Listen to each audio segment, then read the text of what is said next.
This program features live coverage of an African safari and may include animal kills and carcasses. Viewer discretion is advised.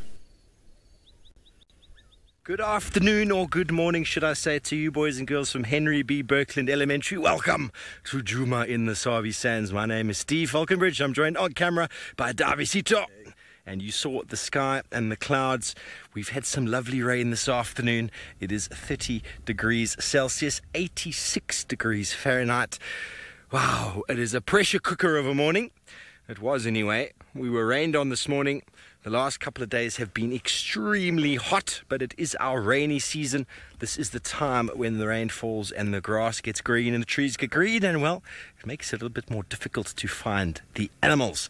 But if you have any questions or comments, please talk to your teachers. Get them to send them through to us and let us know what you'd like to talk about this afternoon. We're going to go in search of all things small and wonderful for you. So jump on board. Make sure you've got yourself a hat. A pair of binoculars is ideal, and enthusiasm is top of the pops. Jump on board. We are in an open Land Rover on safari in Africa, which is a really special place to be. People come from all over the world to go on safaris just like this one. Hello, Eloise. You want to know if I'm in the desert? Well, I'm not in the desert.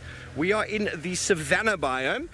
Basically, the savanna is an ecosystem of sort of medium to moderate rainfall, and it is comprised of trees and grasses. As you can see everywhere, there's trees and grasses. And this is the landscape of the African elephant, the African lion, the African leopard and buffalo. And all of these animals are potentially around because we are open to the greater Kruger National Park where we are right now. There are roads and properties either side of the road, but they are open systems and animals can just come and go as they please. So out on safari, you have the potential to see absolutely anything, as long as it maybe occurs on the African continent and in that area. We're not going to see any South American animals, if that makes any sense. So let's know if there's anything of interest you'd like to talk about. I'm not the only one out on safari. We're going to be tag teaming between another gentleman who's also out here in Juma, and his name is Sydney.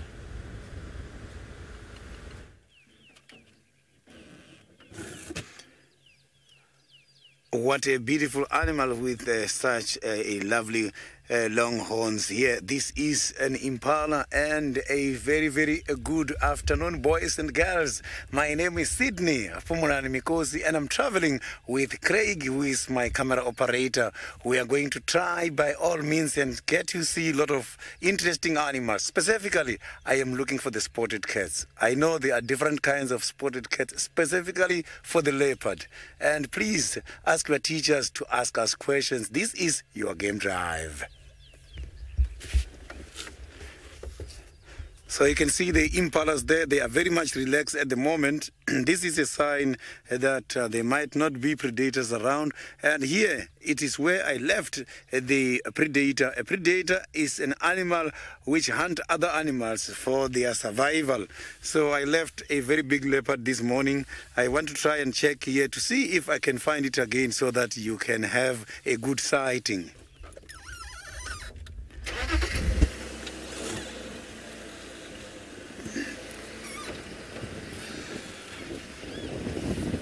So there is a water hole not far away from where we are. So maybe when we get there, we might pick up some tracks. For me to find these animals, I don't have to just look around. I must also check the ground where I'm driving. If there's any tracks or any kind of footprints, that is what helps me to find these animals. So the tracks are just like the footprints on the ground.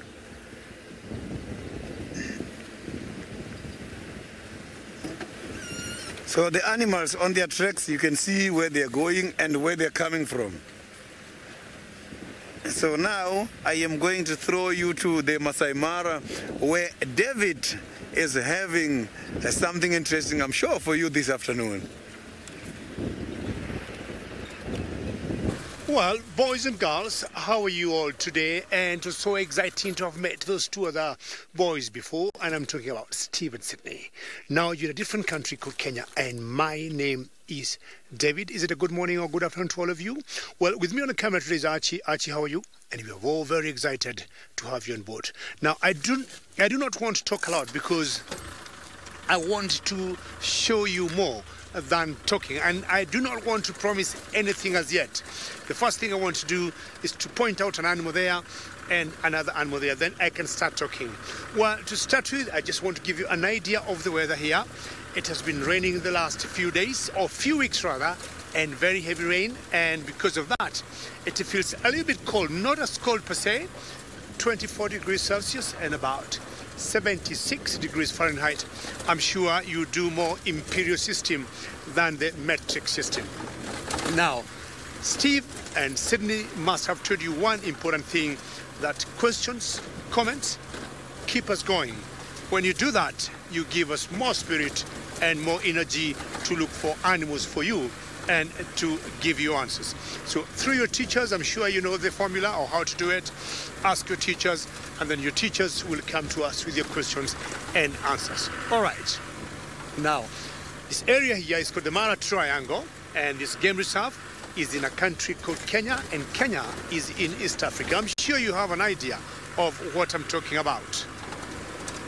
My friend Sydney there, we have always had some secret talk, me and him, that every time we got kids on show, we'll always try and get them the big five. Do you all know the big five, boys and girls? 1, lions, leopards, buffaloes, elephants and rhinos.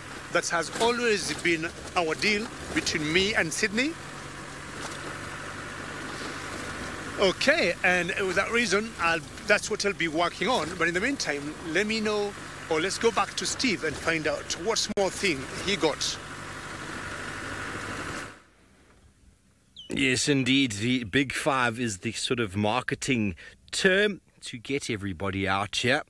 We can very easily market lion, leopard, elephant, rhino and buffalo. And then once we get you all here, we show you the little guys like this one. This little Steenbok, which is a fully grown female. She's very beautiful, isn't she? Look how quickly she can run. She'll run a distance and then she'll stand very still. Look at that. Now, we can see color with our eyes, so we can actually follow her and keep track. But when she runs like that and stands still, her coloration and her body posturing make her almost invisible to a predator, such as a leopard or a cheetah. And that is exactly how they have evolved here in the savannah. You can see those are very big ears, so she can hear everything that's going on. Had quite a big nose as well, because she likes to be able to smell danger. And also very well developed eyes, to enable her to see the approach of anything dangerous. Very cute, isn't she? Only about maximum up to about 20 pounds in weight. They don't get any bigger than that. So fully grown. And they walk around and they feed on the most delicious leaves and grasses. Hello, Jacob. You want to know what the most dangerous animal on safari is? Well, probably the most dangerous animal in the world, in fact, is a human being. But out here in the savannah, we have to be careful and pay attention to elephants. Elephants specifically can be potentially dangerous because they're so big. You see, when they're that big, they have the potential to squash you and push over your car. But most people who come on safari, they come with qualified guides, and the guides, well, they understand the behavior. So if you understand an elephant's behavior, everything should be very okay. The thing is, when you weigh 10,000 pounds and you have a difficulty with the vehicle, there's no chance the vehicle is going to win against a car, because elephants are so big. They are so super big. Sydney has found one. Let him show you how big they are.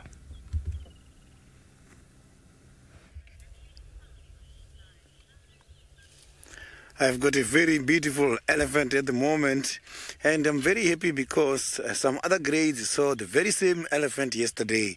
The one elephant with just one tusk. I can see that this elephant is moving very quickly, trying to have something to eat this afternoon. He's not very far away from the waterhole. Maybe his intentions is going down to the waterhole for a drink this afternoon. He looks very much peaceful. Yesterday when we saw him, he was peaceful like this, and today all he's doing is just feeding and feeding.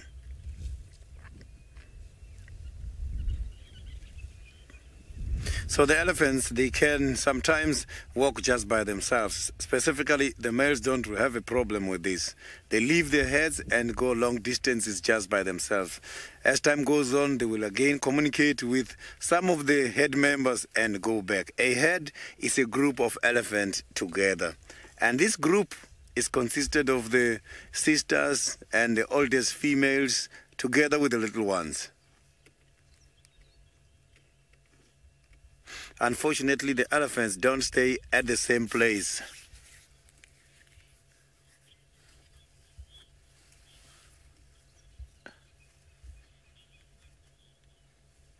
Charles, the elephants, their diet is quite a lot. They are not specific. This kind of animals, they feed on plants such as grass, and they also feed on some of the shrubs, and they feed on tall plants.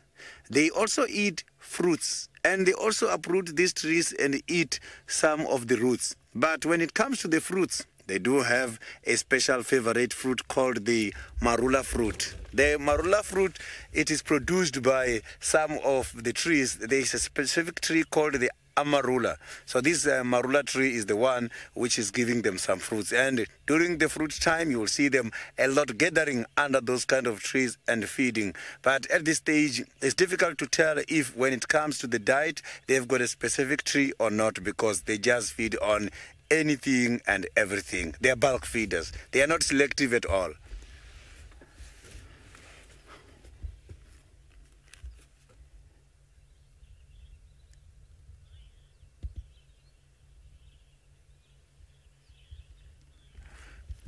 Maya, we do have quite a lot of newborn babies. Some of them are just about a month old, some are 2 months old.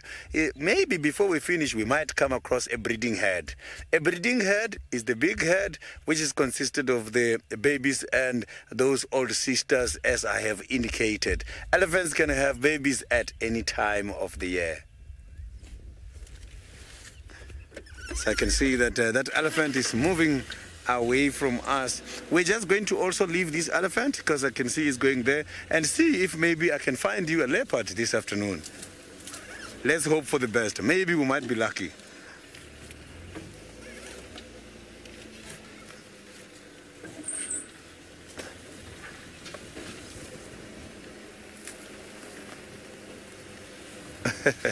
Aubrey, these animals, we track them very easily. One, the animals such as cats, their tracks are not the same as the animals such as the elephants. So different species, they've got their own unique features on the tracks which help us in order to distinguish between these animals. So it's just that it rained a lot this morning. The fine particles on the ground has been washed away. If I come across a very fresh track, I am going to stop and show you how the tracks look like on the ground. It's quite easy.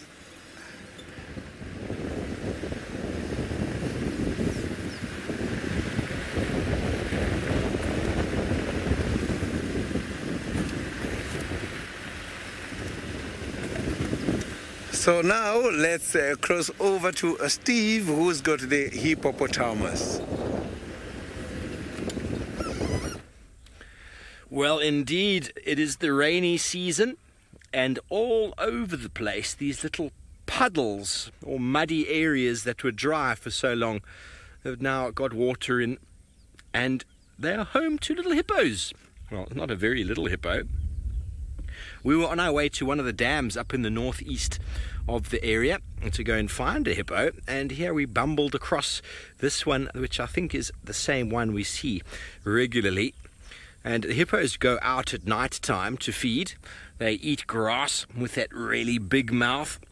And then they go back in the daytime to a pool of water, a river, anywhere where they can cover themselves in water, and then they'll spend the rest of the day until going out again. Sometimes when they find these little puddles, it's almost a halfway stop on their way home, and they feel quite comfortable inside the water. Jack and Mia, you want to know what hippos are like and if they are dangerous. Well, hippos are extremely dangerous. You can see this is a male. You can tell but he's a male due to the fact that around the eyes are quite dark in color, almost the same color as his body, where females have got very pink around the eyes, almost like they're wearing makeup. But anyway, hippos need to be in water in the daytime, and they need to cover themselves with water. If this water gets any less, they can be very dangerous. They feel quite relaxed when they're in the water, and they feel quite comfortable, but they are a very big animal. They get up to 4,000, almost 5,000 pounds, and if they can't get into the water, they get very, very worried and anxious, and if you happen to get in the way, they are very well known for squashing people and biting people. And hippos on the African continent are responsible for more human deaths than any other mammal, any other animal, because of where they are around water. Lots and lots of people in Africa still walk to and from rivers to get water for drinking, to get water for washing their clothes, and also for fishing. And there's hippos all over the African continent, and unfortunately they get into conflict with people. So if you're in a small boat and there's hippos in the water, they do have the potential to knock you over. So they are a very dangerous animal. But in the water, they're generally okay as long as you don't bother them. So, other than that, they're perfectly wonderful creatures. Very important for the ecosystem. Oh, he's moving his head. Is he going to stand up and show us how big he is? You see, he's not completely covered with water. So, if we were on a bushwalk now, I would be very careful of going anywhere near him if we were on a bushwalk, because if we were on a bushwalk and he couldn't go under the water, there's a very good chance of him coming out and trying to squash us. And well, hippos can run 20 odd miles an hour. Can you imagine that? We couldn't do that. There's no chance.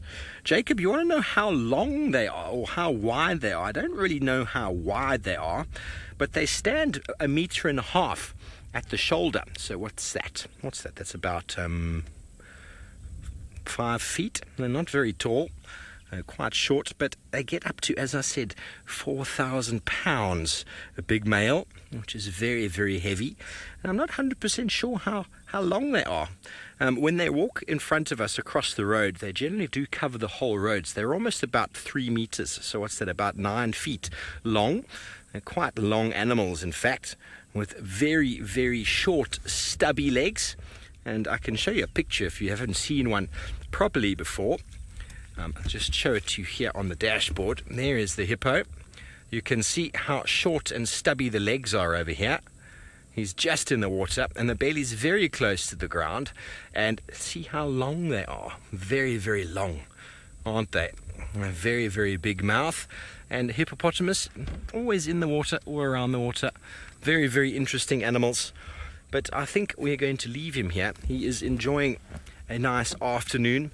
The sun is not too bad today. We've got lots of cloud cover.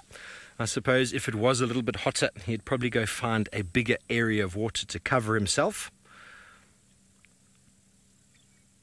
And by daytime, they like to sleep. What a lovely life to be able to sleep all day, isn't it? Just sleep and then party all night long. Anyway, another animal that likes to party at the night time up in the Masai Mara, David Gitu, is on promising you the big five. He's got a lion. Boys and girls, welcome back to the Masai Mara. And as I told you, I did not want to talk a lot. I wanted at least to show you a few exciting animals, and then from there you can hear me talking a lot of maybe good things. Now, we got a lioness there, and you remember I was talking of the big five, and at least now we got one of the big five.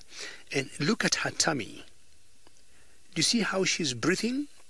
Or would we call that panting? Have you seen dogs when they have been running or when it's too hot, they go... And the reason this lioness is panting or breathing like that is because... Oh, very good. Em in the final control just reminded me Sydney had elephants. Now we got 2 of the big 5. Excellent. So I was explaining why she was breathing very heavily like that. It's because about a few minutes ago, she was racing to catch up this antelope, and she caught it, and she has been eating it for her late lunch or early dinner. So this antelope here is called a topi. I'm sure all of you know lions are carnivores. Carnivores are animals that eat meat. You see, every now and then she has to put her head up to make sure nobody comes to steal her food. The only people I would expect or suspect, or animals that would come and steal her food, for example, are hyenas, or maybe a male lion, excuse me. So that's why every now and then she'll put her head up and find out or look to make sure nobody steals her food. Alex, I'll tell you, that's a very good question, what lions will definitely be feeding on here where we are. In general, lions will hunt any antelope they get out here. But in the Mara, this number 1 food they'll always source for are wildebeest. Wildebeest are types of brown, darkish antelopes. That's number 1 food, Alex, they'll always come for. And the number 2 food they'll always go for are zebras. Every year we have what we call migration in the Mara Triangle. And this is when we have thousands and thousands of wildebeest and zebras coming here. That time, those are the only 2 animals they'll hunt. But now the migration is over, and most of those animals have gone back to another country called Tanzania, in another national park called Serengeti National Park. And once they go, then the lions are left hunting antelopes like this that we call the topi. Apart from the topi, they'll also hunt other animals like giraffes, buffaloes, or other bigger antelopes called elands. But number 1, if they have a choice, they'll always go for the wildebeest. So this topi that you see there on the left could have been about an hour or 2. I was not there, and I did not see when they were bringing it down. And Ryan, you'd like to know how fast the lionesses can run. And they can comfortably do about 45 miles an hour. They're very fast cats. But what they do not run for many miles just like the cheetahs. I mean, for a long time. What they do, they stalk, they lay ambush, and they hide somewhere in the grass and wait for the prey to come very close. When I'm saying the prey, I mean the topi. You see her rolling there. She's just trying to change the position to lie on the other side. And if you look carefully, she is flicking her ears. And the reason she's doing that, maybe there could be a fly that is irritating her. So in general,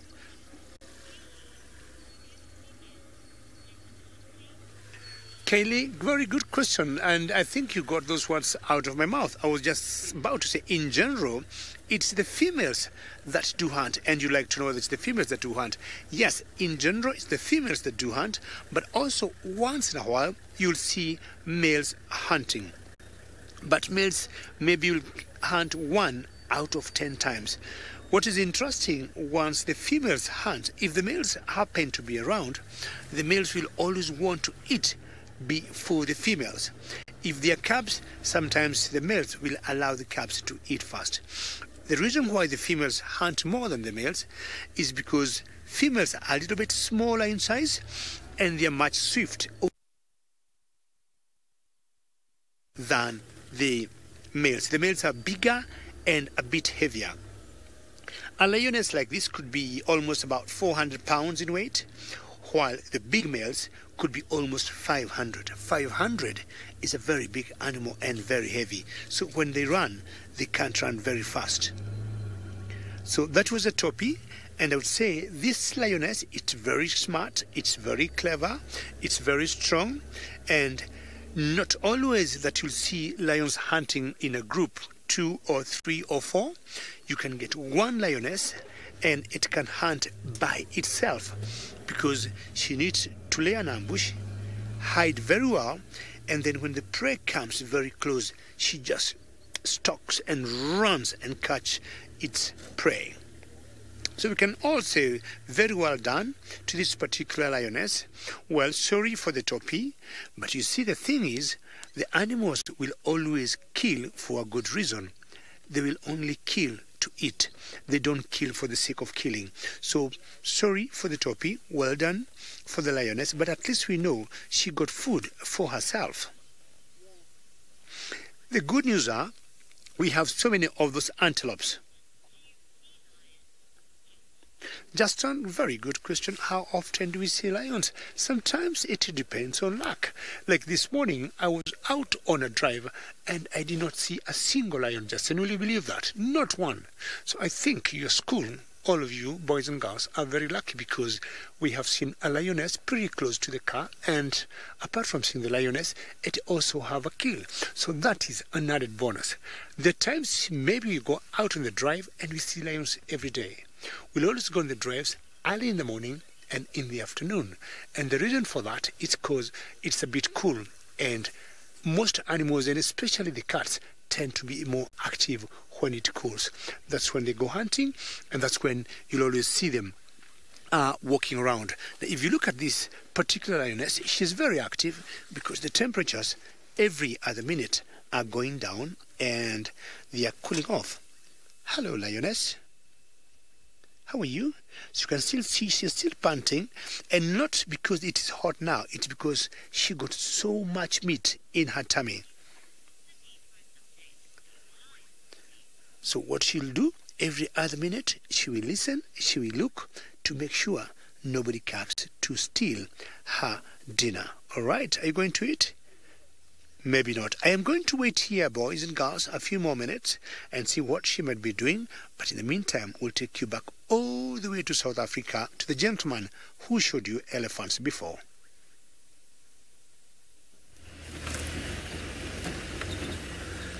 I am now trying to follow all the areas where this leopard has been. I left him somewhere walking up here this morning, so I'm just keep following the same path to see if maybe we are not going to be lucky somewhere ahead of us.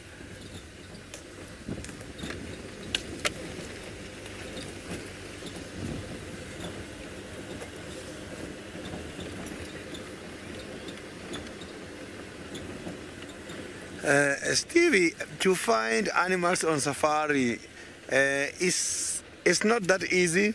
There's quite a lot of things involved. Some of these animals, they can be so camouflaged and match the surrounding, which makes it difficult for us to see them from a distance. And sometimes the predators, such as the lions, they roar, which can also give us a sound that they are in this area. Leopards, they soar. And some of these other animals, when they are fighting as well, you can hear them clicking the horns. So there's quite a lot of things we rely on which helps us to find these animals.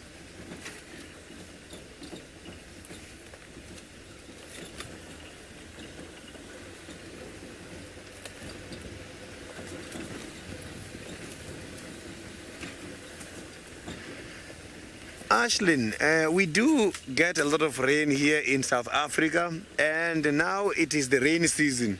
We have already started having some heavy rains, and I can see now that the weather is building at the moment. We might get some rain tonight or maybe tomorrow morning.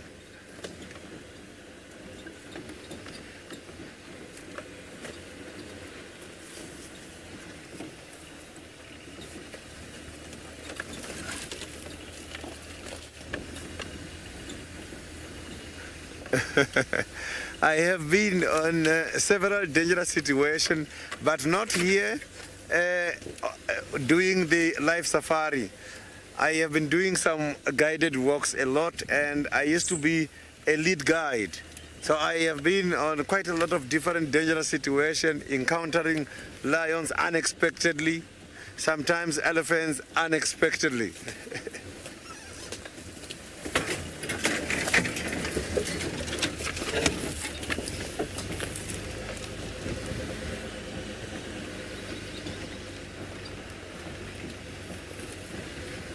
It looks like this leopard is hiding somewhere in this block. So now let's cross over to David, who's got a nice bird.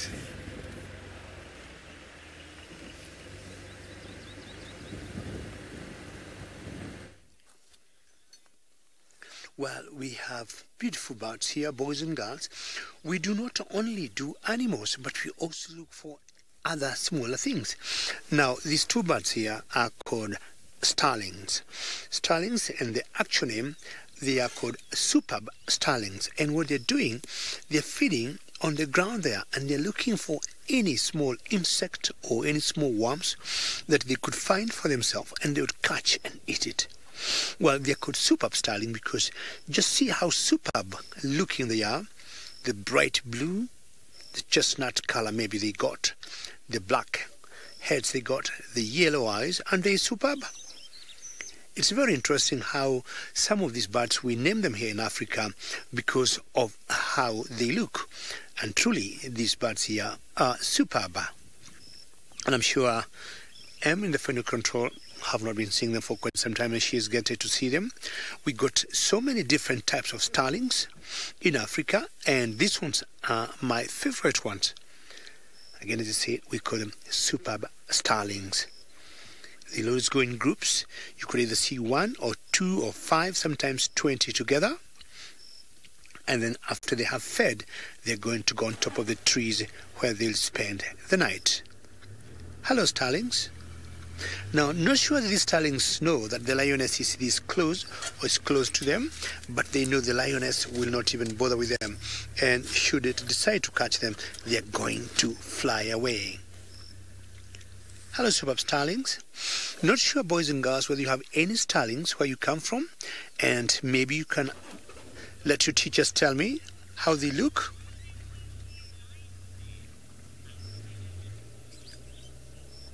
Lisa, very good question, and you'd like to know why do we have so few lions here? We are going to show you at one particular lioness there, Lisa. Sorry about that, about my head. And this one particular lioness, I was just saying earlier, she single-handedly brought down this antelope that we call Toppy. But she is not alone, Lisa. What happens is they live in groups, and groups of lions, we call them prides, if it's females and they're young ones. If it's males, we would call them a coalition. Now, she is not alone.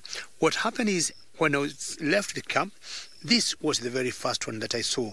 And definitely the other members are not very far. And I thought, before, time is up for our session today, I will stop here, show you this lioness. And if time allows, I'm going to move around and see whether I'll see the rest or the other members of her pride. But lions or lionesses live in big groups. So she is not alone, Lisa. The rest are just maybe somewhere lying in the grass. Only that she was the very first one that I saw. You still notice how she's breathing?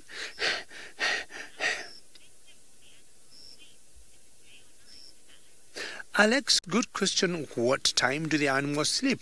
And different animals have different times of sleep. Now, look at this particular lioness there. She's having a snooze. So it could be during the day, they could snooze or sleep for half an hour, 1 hour, then wake up, go back to bed. Then at night, they might also do the same. Sleep for 1 hour, wake up. If there's any reason to wake them up, they will always wake up. If there's no reason to wake them up, they can sleep sometimes for 1 hour or maybe 3 or 4 without waking up. Now, you see she got a few flies on her feet. It's because when lions get their food down or the antelope down, they sometimes get some blood on their feet and on their paws. Oops, she's trying to bite one, which I think is very difficult. So those flies are just trying to suck that blood and just to make sure the lioness is clean. So the lioness benefits by being cleaned, and those flies benefit by getting some food from this particular lioness. How clever is that? So lions go in groups, and I'm imagining the others are not very far from here. Well, boys and girls, I might spend here another 4 minutes or 5, but in the meantime, my friend in South Africa called Steve has a very tall animal. We have found some things in the bushes, and the tallest land mammal in the world. This is called the southern giraffe. Big male giraffe there with those big horn-like things on the top of his head called ossicones. You see, they're very thick set. That is how you tell a male. The females aren't nearly as thick. But giraffe are exclusively browsers. They feed, there we go, there's a female. They feed on the leaves of trees, and that one is feeding on a very nice and nutritious tree called the sickle bush. The sickle bush has got very nice juicy leaves, lots and lots of small little leaflets on the branches there, and it's also got very powerful and straight spines that, well, if you had to run through there, you would not get very far. Even a Land Rover will get stuck, and the thorns or the spines will go straight through my tires, and I will be completely stuck. But the giraffe is able to wrap its very leather-like tongue around the branch and just rip the leaves off without any concern about those very long spines. Look at that. Able to use his tongue like we would use our fingers. Very tough lips. And the giraffe, having the enormously long neck that they have, means they can feed right up in the top of the trees, and they can feed also quite low down. Out here in the savannah, lots of different types of animals, lots of different types of feeding strategies. Everybody's finding this interesting, fantastic. Seeing giraffe in their natural habitat is always very special. But look how it's using its lips and its tongue there to move around the plant, around the branch. And, well, the tree is under attack because, oh, look at that tongue. Wow, isn't that incredible? Look at that tongue. It's like a leather belt. It's able to wrap around and grab the branches. You see the very long, straight face is able to get the mouth all the way in there, and then the most beautiful eyelashes to prevent the branches from doing any damage to the eyes. And that's just eating it like peanuts, very quickly, very easily, and then they will chew it a little bit before swallowing. Hello, Cameron. You want to know what kind of vegetation we find out here, seeing as it's so dry? Well, we're in the wet season, so we have got many, many trees. In the savannah, there's probably more than 300, maybe even 400 different tree species. A big one at the back is called a marula. There was the sickle bush. There's another big marula on the left, that big one there, and then a whole lot of smaller trees here around. So for me to do a whole big tree talk for you could take days, but there are plenty of trees around and about 94 different grass species that can occur in the area. So there's plenty to pick and choose from.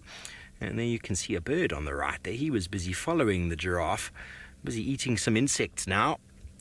There's a fork-tailed drongo.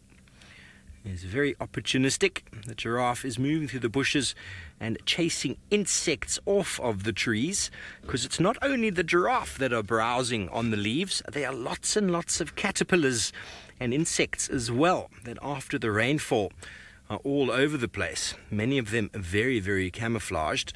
So that's why the bird is waiting for the giraffe to disturb the branch, and then it flies off and catches them. But look how well camouflaged those giraffe are as they walk away. So here is another tree called a silver cluster leaf, and you'll see there's no thorns on there at all. Compared to the sickle bush that had lots of thorns, there you can see that there have been insects, caterpillars that have eaten the leaf. Most animals aren't able to eat these leaves because, well, they are very, very undigestible. They're very bitter, like the nastiest medicine you've ever come across. That is what they taste like. The mouth just goes all dry and papery when you eat this. So this plant doesn't have thorns. It's got lots and lots of chemicals. And the chemicals are there to keep the animals away from eating it, and also to try and limit the amount of insects that feed on it as well. So those are at least 2 species, and we've got one more just over here in front, because I know you all love your trees. And this one is called the African weeping wattle. It's also known as the poor man's toilet paper because, well, when you're out in the bush and nature calls and you need to wipe your bottom, this is a very nice plant to use for that. There are no thorns. It is eaten by a lot of animals, but it is very, very good tree for shade out in the savannah. Lots and lots of animals will hide under these trees for shade because they are green pretty much throughout the year. And in the hot, dry months, well, shade is everything for the animals. We sometimes find leopards in the tree. We sometimes find lions sleeping underneath the tree. And, well, every now and again, elephants decide to smash them down and feed on them. Mrs. Lombardi, that's a very interesting name. I actually grew up in an area called Lombardy East. You want to know about medication? There are plenty of medicinal properties out here. All of these trees have got some form of medicinal value. I'm just going to try and think of one for you real quick. There are plenty and plenty of medicinal values out here. Sydney, his mom is actually his gran is a traditional healer, and we do discuss medicinal properties all the time. Sometimes the words are a little bit big and a little bit difficult to pronounce, but there are plants for stomach ailments, headaches, wounds. That plant we saw the giraffe feeding on first is actually known as the medicinal A to Z plant of the African savanna, because the leaves themselves can be ground up and put onto scorpion or snake bites. You can also make a decoction, which is basically boiling the leaves, and then you can put it in your ear for earache. You can also put eye drops in the eye for eye ache. You can apply it to any wound on the skin, the leaves. Were very helpful for that, and also can be ingested as a decoction to treat all sorts of ailments in the chest and the stomach. Obviously, a lot of these things have been passed on by generation to generation.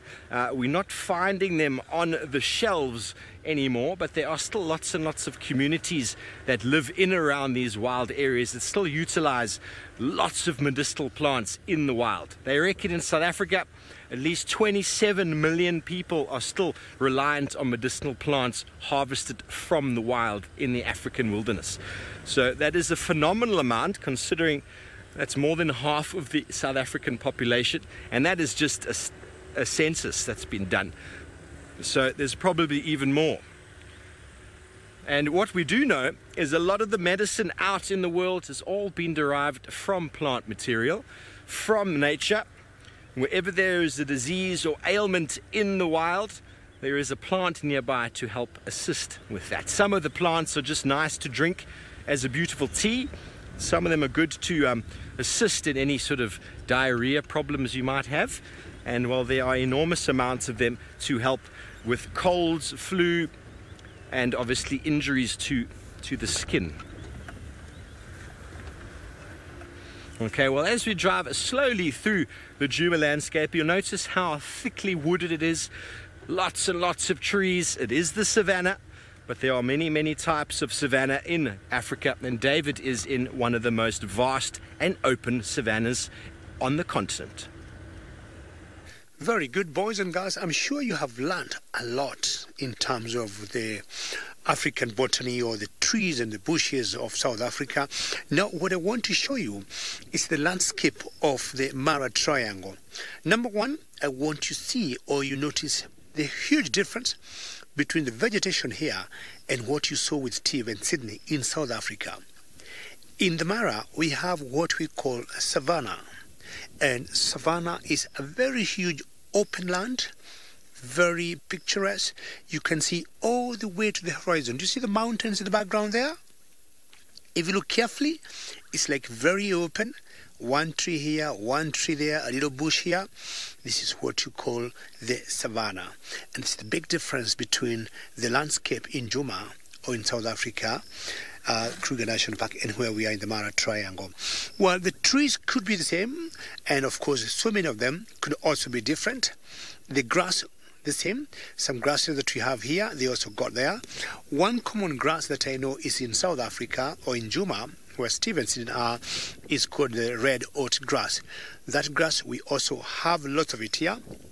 It's very popular with the wildebeest. That's what we call the elephant grass that you see there. It's very huge. And as much as you call it elephant grass, it's not very popular because not many animals will come and eat it. But once in a while, you see an elephant just swinging by and eating it. Now, the trees that you see there, you see those trees? The one to the left a little bit in front of the grass? Those many trees there that are the same are called torchwood trees. Thank you, Archie. And not sure I have seen torchwood trees, so many of them in Juma, but we call them torchwood trees because they got very solid seeds that have been known to be used to make fire. So these trees tend to remain green all around the year, and they never dry. Well, we're going to take you back to the lioness, boys and girls, and we want to thank you so very much for having joined us. We want to give you one more quick look to that lioness, and to all of you, boys and girls of Henry B. Bucklam School, you have joined us for the first time, especially the 3 classes. Thank you so very much for having joined us, and hopefully we shall be seeing you very soon. And on behalf of myself, Steve, and Sydney, and all the other the 3 camera operators, thank you very much, and see you soon.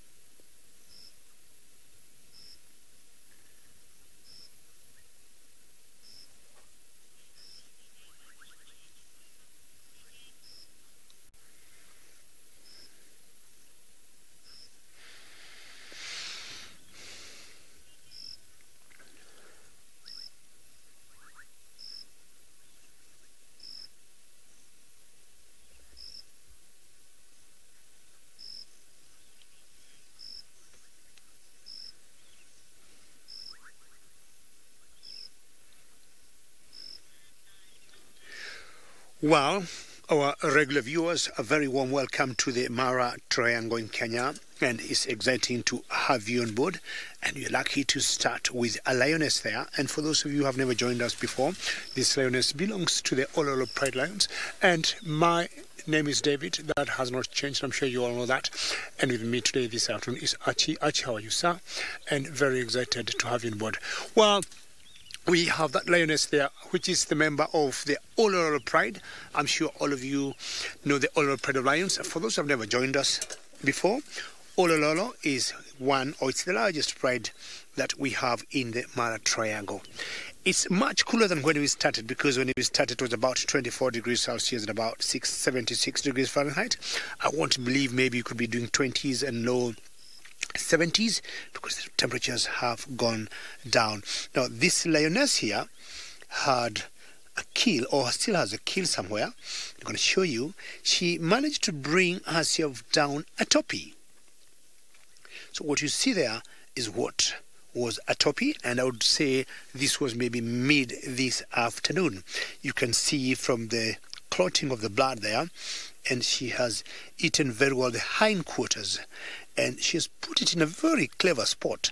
You see that green grass area there, definitely that's a wet area, that's the water pond there, and this lioness here must be a very smart girl, just to keep her food in the fridge, or in the fridge in the African wilderness. The whole idea is just to keep it fresh as long as possible. That's number one, and maybe number two, to try and conceal it doesn't rot, or its smell doesn't go out there very quickly. The small little blue bird there to the left trying to sneak in there, but definitely it got nothing to do with the toppy, and that is a superb starling. And remember, ladies and gentlemen, we always get a lot of joy when we hear questions, or when you get questions from you or comments. And as usual, hashtag SafariLive on Twitter. Yeah, sorry, these are the blue-eared starlings. I thought I had other starlings before. These are the blue-eared starlings. Initially, I had the superb starlings. And, should you have any questions or comments, please send them through, or you can keep following us on the YouTube chat stream. So I would say very well done to this particular lioness to bring down, a toppy single-handedly. It's not any mean work.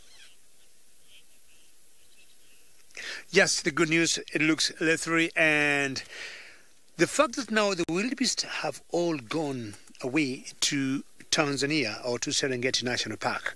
Now these lions here are left either bringing down toppies or buffaloes or maybe elands and giraffes until maybe the wildebeest will come back next time. I'm looking at maybe June, July next year, but still they'll always not go lacking. The Ololo Pride are very good when it comes to hunting.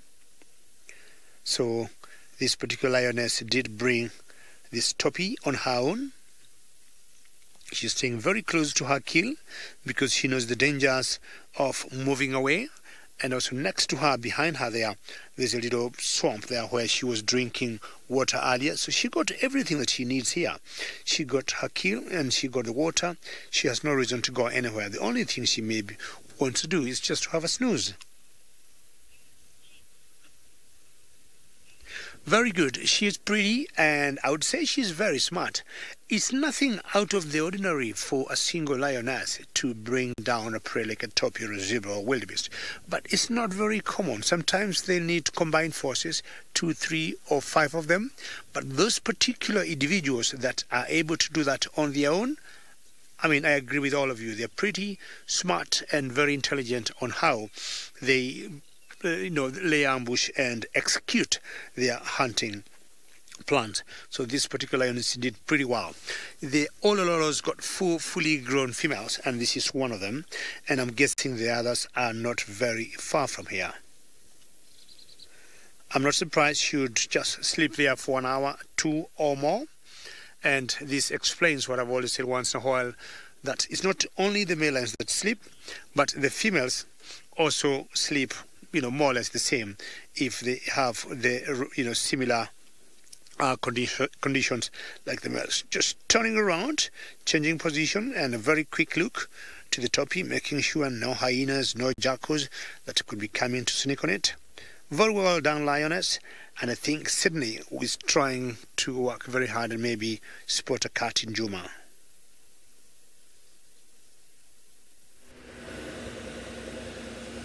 A very, very good afternoon and welcome on board.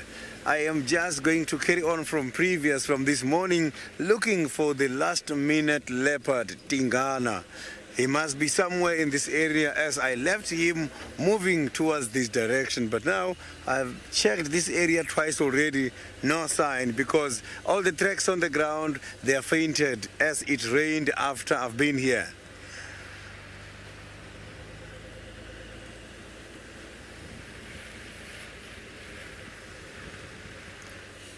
So I don't want to find him during the final stage. I want to try by all means and find him now so that we can be with him.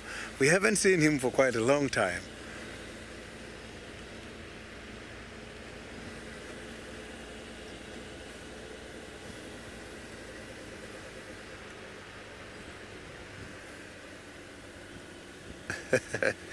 Yeah, Tingana is the last minute leopard of the day.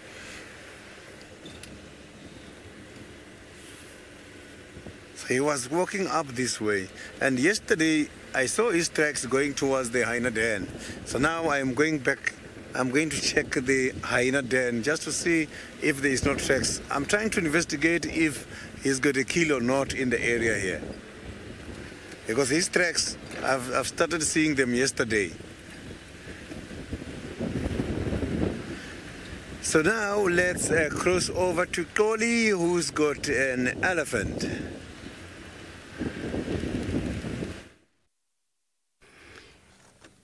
Good afternoon and welcome to Safari Live. My name is Oli, and joining me behind the camera is still David. We are here next to the herd of elephants. It's a big herd with adults, sub-adults, and the youngsters. They're foraging around, they're feeding, they're enjoying the weather because we had a very lovely rain this morning until midday, and then it changed to a sunny day, and now it seems as if it's going back from scratch. We're expecting rain this afternoon or tonight or maybe tomorrow morning. These elephants are enjoying these lovely leaves over here. As you can see, this young one is trying hard to get all the fresh leaves. You can see the color there is a little bit bronze to red because these are the new leaves from the dry season.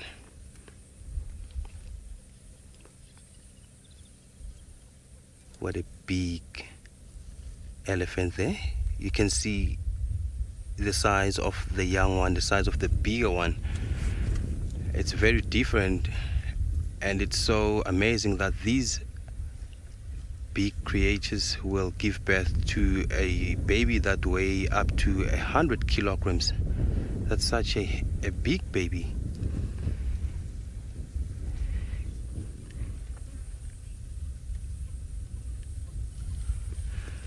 Yes, Alex, what a wonderful question for my drive this afternoon. Elephants can give birth to a single calf, but it's reported that they can give birth to 2 calves, but I never seen that before. I only read that in books. And it's so amazing that I've never seen elephants giving birth, but I would love to see elephants giving birth. I'm sure it's a heartwarming situation. This is a young chap.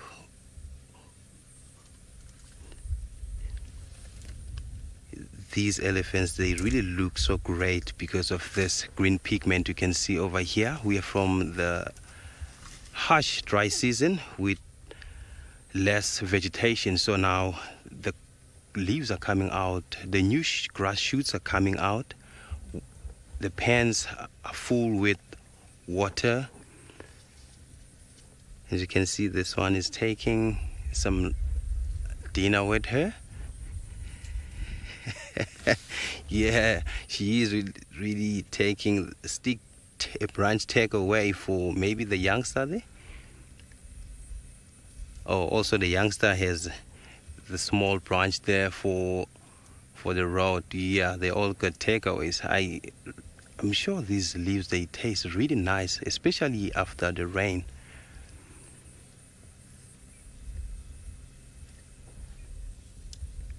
This is lovely.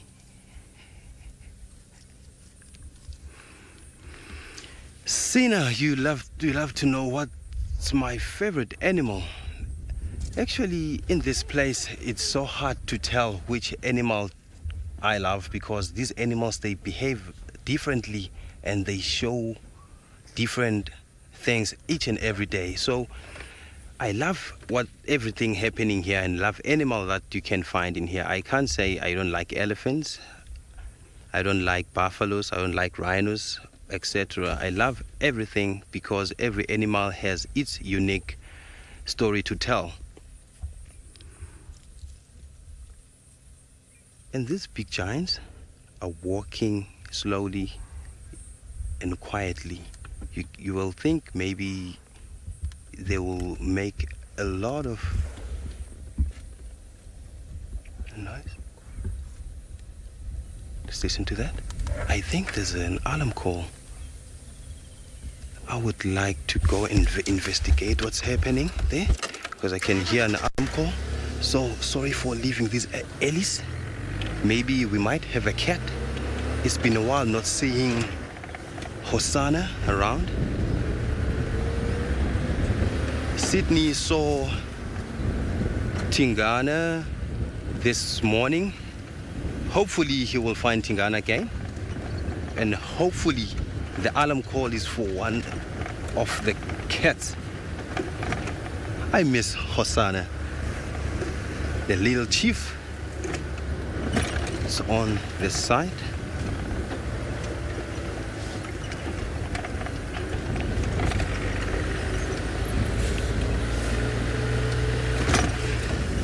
It's easier to track when animals are sawing, not an alarm calls, because not all the alarm calls For cats,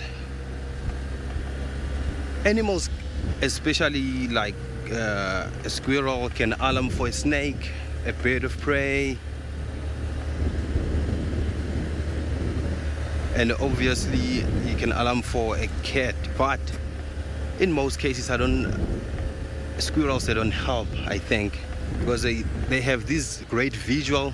They can see from far distances, so they will alarm even if they see a bird of prey from far. So I don't really rely on squirrels all the time because they can do these false alarm calls. I think it's here. So while I'm investigating and trying to find out what about this alarm call, let's go up at the Mara with David.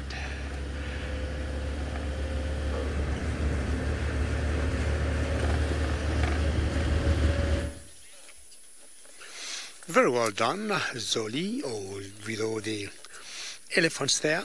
And we got something different now. Initially, we had some starlings not very far from this tortured tree, but as Archie was, panning out on the other blue-eared starlings, we found out there was a huge eagle on top of the tree. Initially, she was looking the other way, and I thought, wow, a martial eagle, which I have not seen for a long time, and just found out it's actually a martial eagle, but a black-chested snake eagle. Look at her location, such a vantage point, and from there, she got like a 360 view to spot snakes. Most snake eagles, as the name suggests, will always be eating snakes. And the only one difference between snake eagles and other usual snakes is they do not have the booted tarsi. If you look on the legs, they don't have, or they're not covered by feathers like the usual eagles that we'll always see, crown eagles, martial eagles, the tunnies, the wild bugs, or, most snake eagles are not covered by any feathers. Now, one characteristic that's very common to all eagles, you see how she turns her head? That way she's able to look possibly 180 degrees. Should she need to turn maybe almost up to 200 plus degrees. And one thing about the eagles in general, and more so the snake eagles, they have such a depth of perception because from a distance they can spot a snake from a long way. And one of their strengths is their eyesight, which is pretty good, very powerful, and that is a concentration of maybe a slight movement she might have picked, sometimes even from 2 miles away. When young or when juvenile, a little bit confusing when they don't have that characteristic black on the breast, and many times you have mistaken them for martial eagles. But as they mature, it becomes quite clear. So I was talking earlier about the hooked beak, which most eagles will have.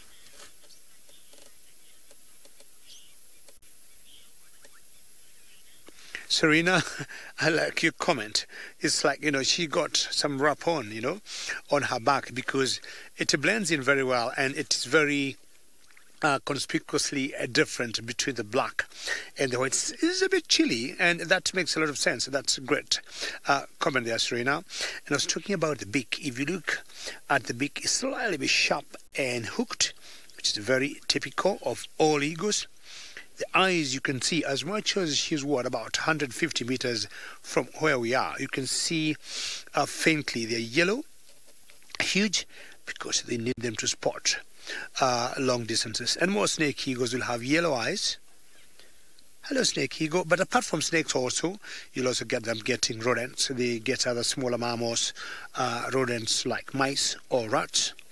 Of course, should they get reptiles like skinks or lizards, geckos, they still do eat them, but they tend to specialize more on snakes than anything else. Huge birds, and if you compare them to the martial eagles, this is a very huge ground for them to look around, and they could be looking for anything. Well, we're going to go back to our lioness because she's still here with us, and the toppy, same spot where she was. And this particular lioness is just having a little nap here and not thinking of anything else but waiting to get a little bit hungry and go back to her kill. I do not want to commit myself by saying she is pregnant, because it could be the amount of pounds she got in her belly. But looking on her mammary glands, I don't know whether she got any sarcomarks.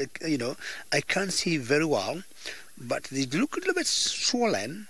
So even if she's got a few pounds of food in her belly, I think she could be pregnant.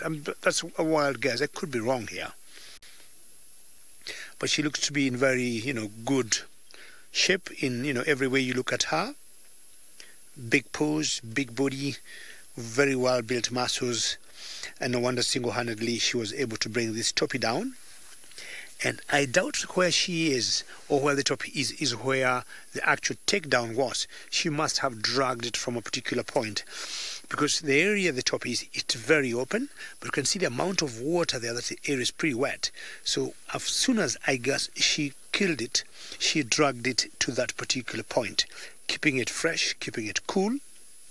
And definitely if she got thirsty, as I saw earlier, she would quickly have a drink and then go back to the meal. Not sure why the rest of the members have not come. Not sure she has communicated to them, or they could be having another prey or food elsewhere. The times this pride, I think it was about 2 weeks ago, when they brought down 2 buffaloes 50 meters apart. Giraffe Girl, always a pleasure to hear your name. What I will do, you say you love to see the Olororo cabbies. Hang around, don't go anywhere. We still got like another 1 hour or so on the show. And what I'll do as I leave this lioness and maybe look around, my guess is the rest of the pride are not very far from here. They should be just about here, because lions, I'm sure we all know, they're very social cats, and it's quite unusual to see them separating in such long distances apart. So the Oloro's Giraffe Girl, the cabbies, are pretty close from where we are. Yesterday I was lucky to see the Kichwa male. Around here we got a coalition of 3 males, and I saw one of the boys that we call Half-Tail, and they had a zebra kill, but that was a different pride. It was the marsh pride. Flick in the air. Did you get irritated by a fly, or it was just a leaf flex?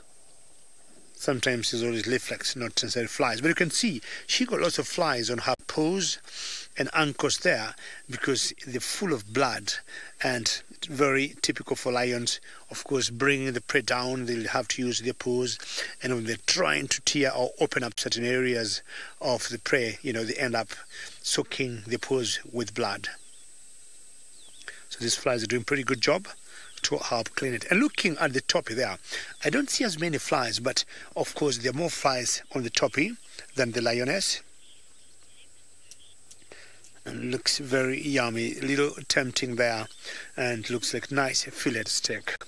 Well, Sydney, are you winning, or what is your position?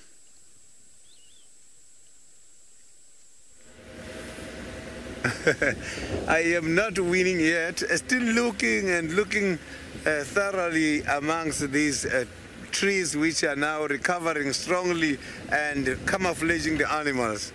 Maybe we might be lucky this side, but if I don't see anything here, I will use them and see if we can find something else there. I am trying now the last part of this block where we left him.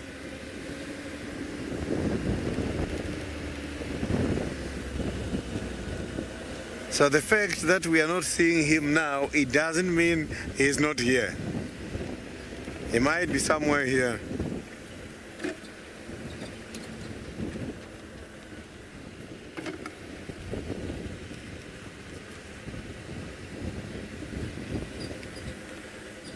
Tom, the population of the animals, it changes when the area is green because of the following. Everything is happening now. The bush is turning green and animals are giving birth. Animals wait for the bush mostly to start recovering so that they can give birth and eat nutritious food in order to perform a good milking period of the little ones, the lactation period. So every time when the bush is green, the beginning of green, it comes with quite a lot of babies. So, but the green trees also attract animals to come and be densely populated in the area. Because these animals, they want to feed together as a group for safety reasons.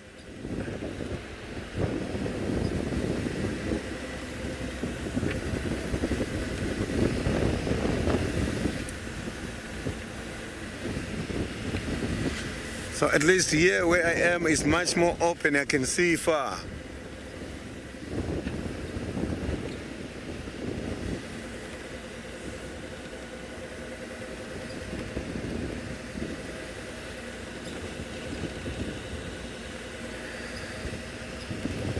I have not yet picked up any of the tracks here convincing that this cat moved towards this direction, but we saw it coming this side, but we can't find evidence on the ground.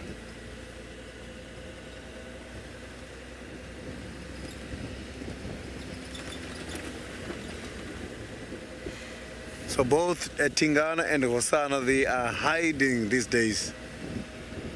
Their hiding strategies is helping them to run away from us.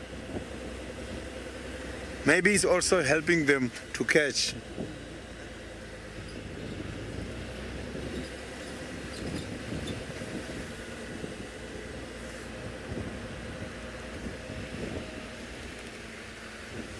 So now let's cross over to Koli and see how Koli is doing.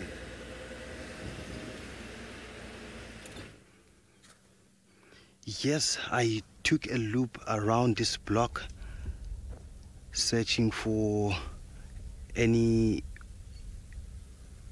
antelope that might alarm call, because the alarm call came from an antelope, which was an impala.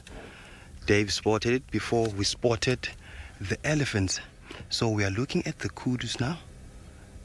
You can see the ears are wide open. I think they also had something from that impala earlier on.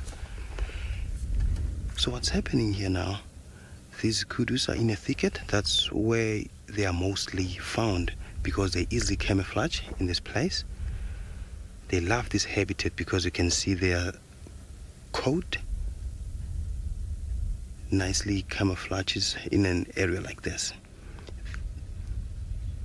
They don't look so relaxed because you can see all the ears.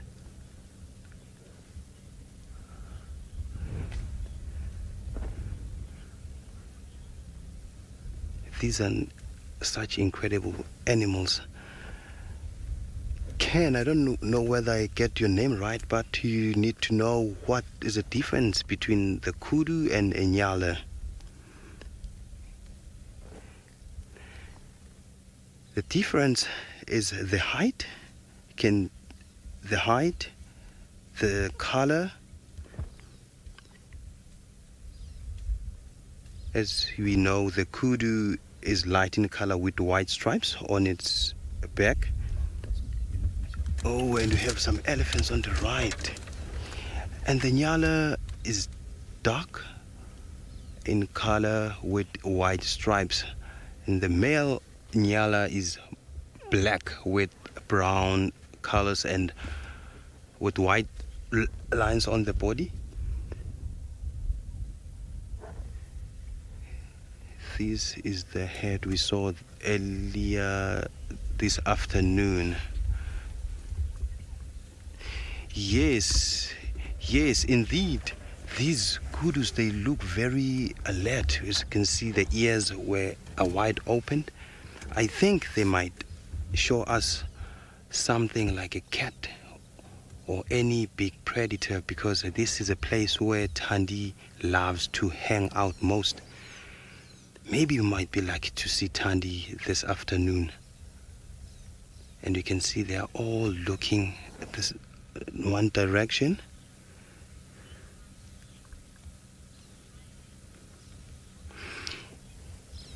Yes, Vicky, I think I agree with you on that one. I also think the leopards are hiding because you can see it's thick now and they know that SafariLive is coming to them. So they don't want to be in a show this afternoon, I think, because it's been a while not filming these elusive cats. So I think they took a break because we know James Henry is on leave, Kirsty's on leave. They also need some leave, I think. So that's why they are hiding away from us.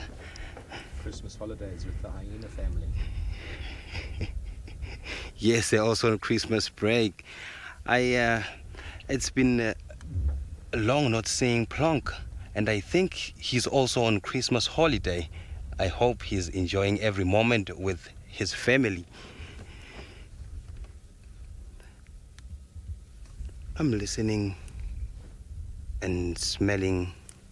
Maybe I might get a scent, or maybe I might hear an alarm call from different sides from where I'm stationary right now.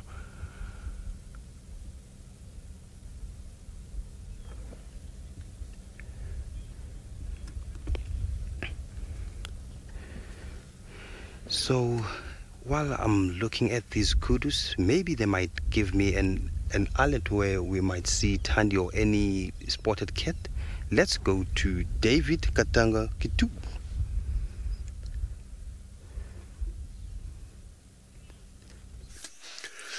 Yes, I'm driving to the sunset, I'm driving to the buffaloes, and I'm trying to compare the eating habits of kudus and the buffaloes. Kudus being browsers and buffaloes being more of grazers than the kudus. Well, a huge family here of buffaloes, some still standing up, some chewing cud, some still grazing, some just laying down, and of course chewing cud too. Gets pretty good temperatures for them, all of them, to be more active than just sitting there before it gets dark. But around this hour, maybe because of the heat of the day, they will tend to slow down and keep chewing cud. And it cools off definitely. They are going to stand up and start feeding on. Well, like the one lioness we just saw, I was talking about earlier, how the Olololo pride, and for those of you who have never joined us before, it's a huge bird flying up in the sky.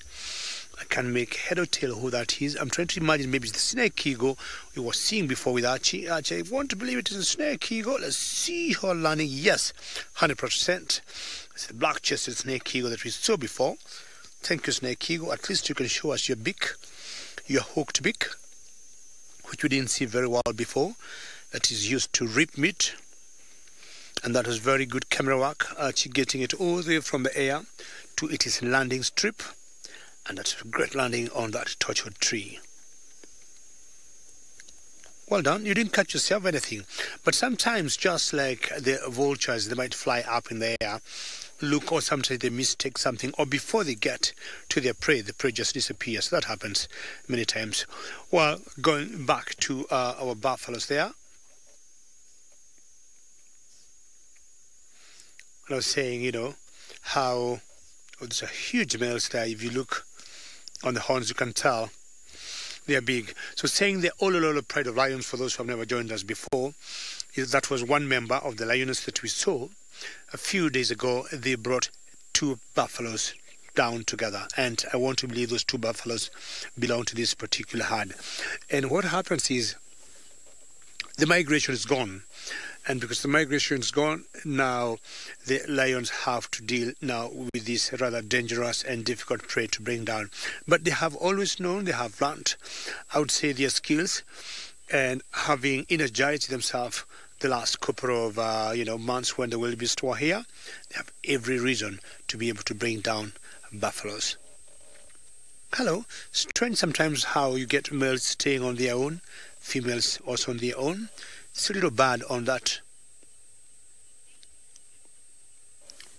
Daniel, good question. I would say, looking at IUCN, you ask when the buffaloes are endangered. I would say no. IUCN listing, they have, put buffaloes as normal. As yet, no concern, Daniel.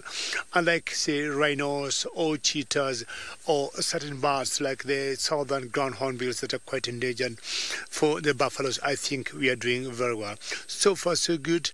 There is not a lot of bushmeat going on. Of course, poaching has been contained very well. The haven't had a very big concern of loss of habitat. Say, for example, cheetahs. Rhinos is because of hunting, for their horns. And ground hornbills is because of lack of, the big trees because of logging and, of course, lack of habitat. But Daniel, as you go back to our buffaloes, I would say so far, so good. When we look at the IUCN listing of the buffaloes, they have not voiced any concern. Neither myself. I've always seen the numbers being stable, growing once in a while. And of course, once they come down, are the normal checks and balances from the predators. Rosalind, very good question. I would say a buffalo could comfortably do anything like 57 kilometers an hour. That may translate to what, about 35 miles an hour? Yes. So, Rosalind, these animals, they look big, but if they decide to run, 35 miles an hour is not, a small speed. And to many people, just seeing such a huge mass of animal, running towards you, Rosalind, you'll tell like, no, I don't want this animal here. So they're quite fast. Of course, not fast like certain other animals that are small, like antelopes. But, 57 kilometers an hour is pretty good speed for such a mass. It's the beauty of the Mara with all the spread of the torchwood. The herd of elephants are in the background there. And I'm saying they have a commonality here.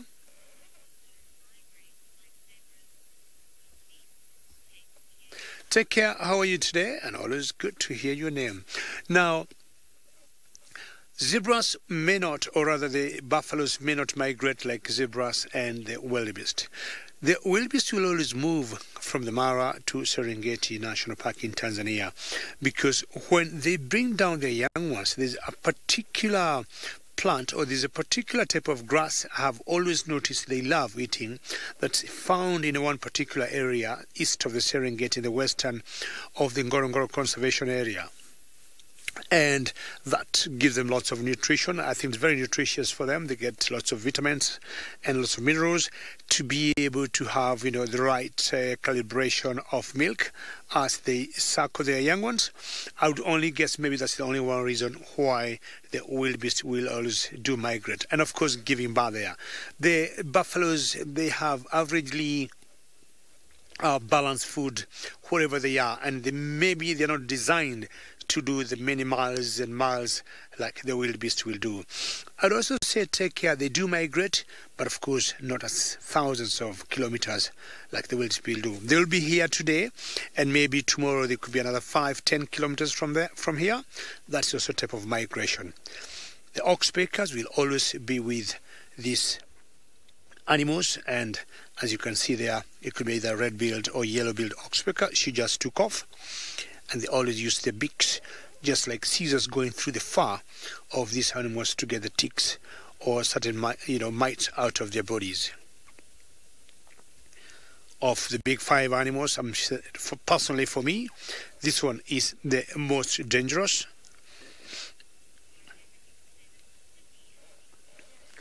So what I want to do is to go a little closer to those elephants, take a little bit of a loop, a few minutes, and maybe we should be close to that family of Ellis that's just being together with the buffaloes here.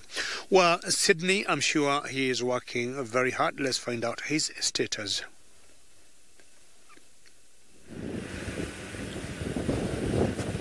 I have just been to the hyena den, and when I got there I saw nothing and there is no tracks at all. It looks like the hyenas have just reallocated again. Not too sure where they are.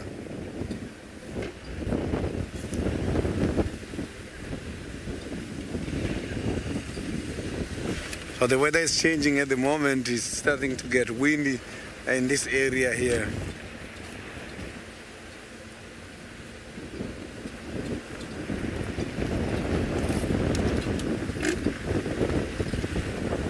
So I am passing the tree house dam again, and there's nothing here now. I will be heading towards the Twins Dam. Maybe we might be lucky someday.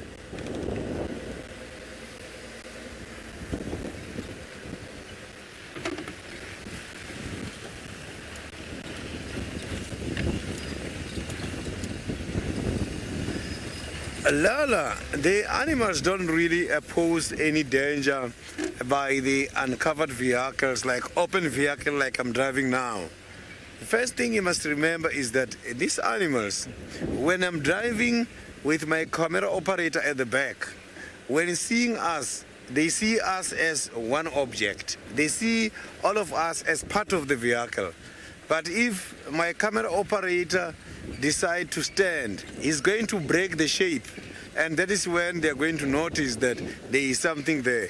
We just have to sit still and it won't cause any problem, and then they won't also not cause any harm.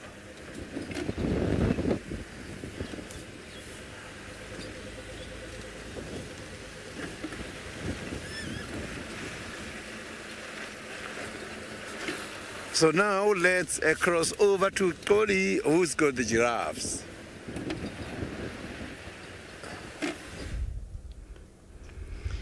Yes, I haven't heard of any alarm calls again. It was only once, so I made a second loop around the block, hoping to find a track coming out of the block, but no luck yet. So I decided to stick around these giraffes because they are the tallest mammals you can find in this whole world. So they might see something around the area, because I will use them as my aerial view, because they sometimes they do make some, I think make some, not calls, but they can tell that they can spot a predator. They can lift up their ears, and they will look at that particular spot for a long time, and then I will follow on that one if they might do that. This one is a big guy.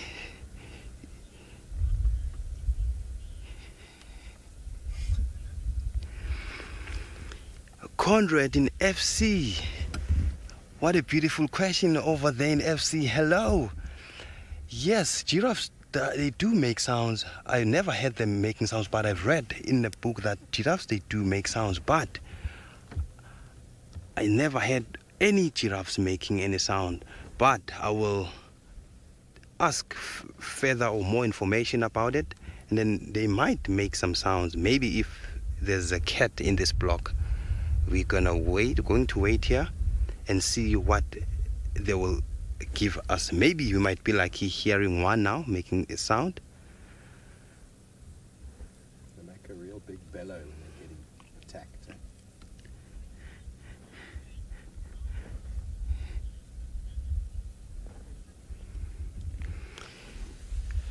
Catherine, what a nice question. You need to know, are the giraffes endangered? I read an article a while ago, but this year I've heard that giraffes are one of the animals that have been poached because of their skin, and then they are, I'm not sure whether they are critically endangered or they are endangered or they are least concern. I'll check, but the population, I think it's declining.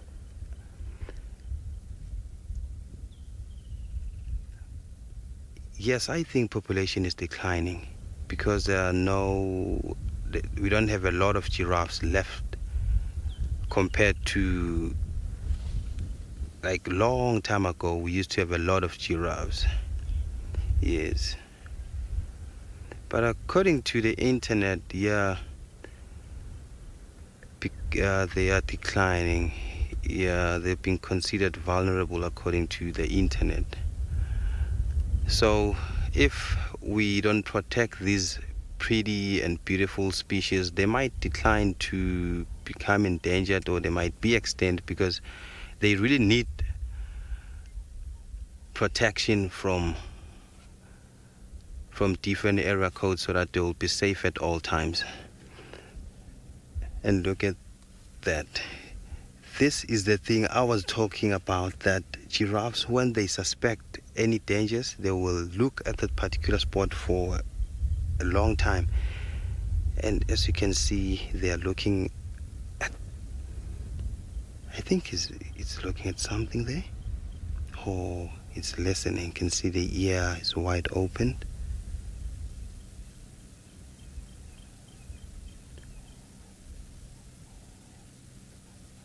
Yes.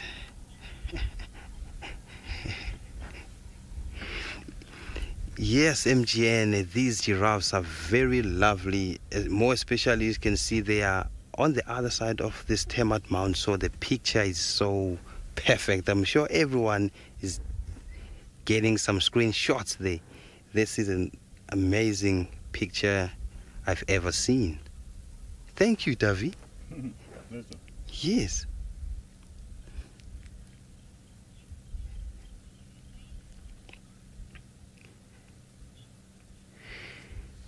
Yes, I will stick around a little while these giraffes are walking maybe inside this block and show us some elusive cats. Let's go up to the Mara and see what David has for us.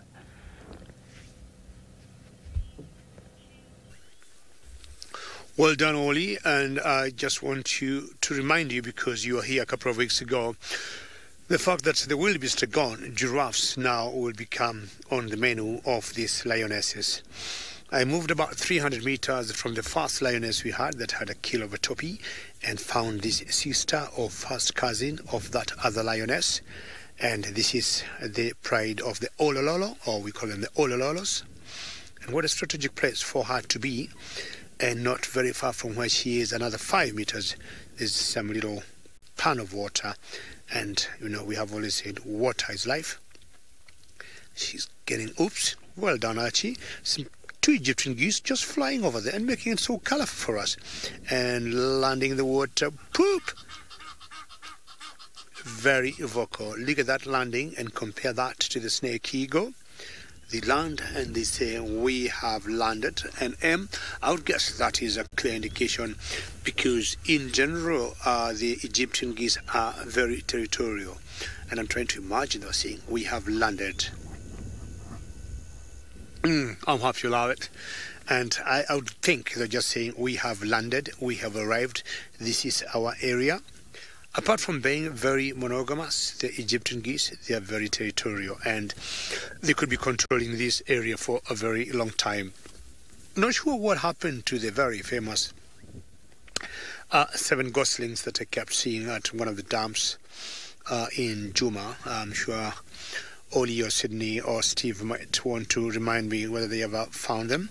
But yeah, at one point we thought these are very careless mothers to the Egyptian geese. Look at that beautiful sky there, and I'd want to call that some pretty natural framing, with water pan on one side, a lioness legs up having her best in life, and a beautiful sunset.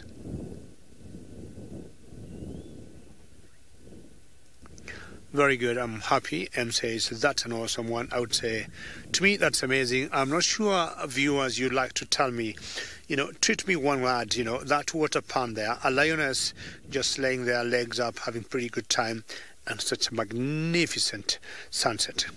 You can tweet to us, #SafariLive on Twitter, and let me know in one word. Amazing. And M, I think, said amazing.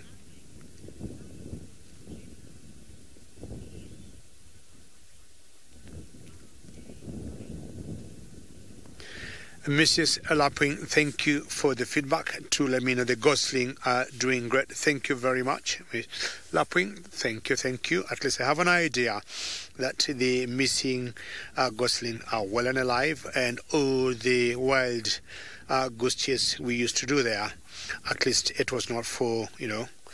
Are you having a drink there? Sometimes you wonder whether they wade in the water. And these are some of the most beautiful ducks that I know of. I'm not sure why they call them geese, which actually they are more of ducks than geese. But when we come to nomenclature, the anthologist will always name these birds. I'm not sure where they come up with the naming, or when they sit down and they decide to give them particular names. You see, they'll be feeding on small little grass or seeds there. Or you're trying to clean your beak. See the eyes there. I've always thought, you know, so many ladies or in Egypt used to do a lot of eyeshadows or eyebrows on the eyes. Deja vu, you say this is an idyllic scene. Very good. Thank you very much.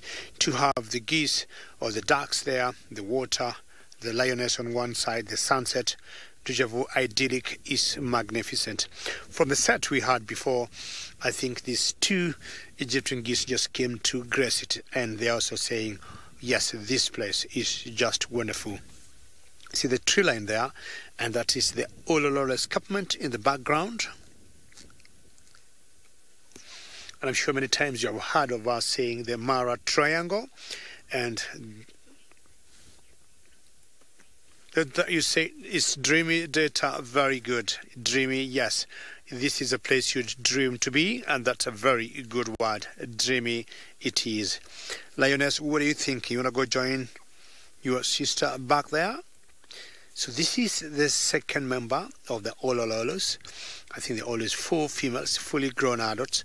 So the other one was behind us that had the toppy kill. And wondering why this one is not going to join her. I think she got some ticks on the neck. You see, if you look carefully there, all those are ticks there. And they normally don't do so much harm to this cat, because we haven't seen them picking any infection, you know, either TB or pneumonia or some kind of, you know, anthrax or any other disease from the ticks. Because look at her and look at the number of ticks on the neck there. What do you want to do? You want to move, or you're changing your bedding style? You want to lay on your side, or you just want to enjoy that view of that canopy? Look at those trees there. I'm trying to imagine if I was in this lion's head, I would be enjoying that. Crazy for safari, the difference between ducks and geese, I would say geese are more carnivores and ducks are more vegetarians in terms of what they feed on. So what we just saw there, those are 2 ducks, as much as we call them the Egyptian geese. And you see them eating grass or some seeds. They're more of herbivores than the geese. The geese, of course, will be getting small little insects, small little worms here and there. But apparently, most birds, regardless whether they are vegetarians or not, should they bump into an insect, they'll always, you know, pick it up. I want to drive forward and see if maybe the other members of the Ololo Pride is here, because when they're all together, they're always 16, and of 16, I have only seen 2. I'd want to know where the other 14 are.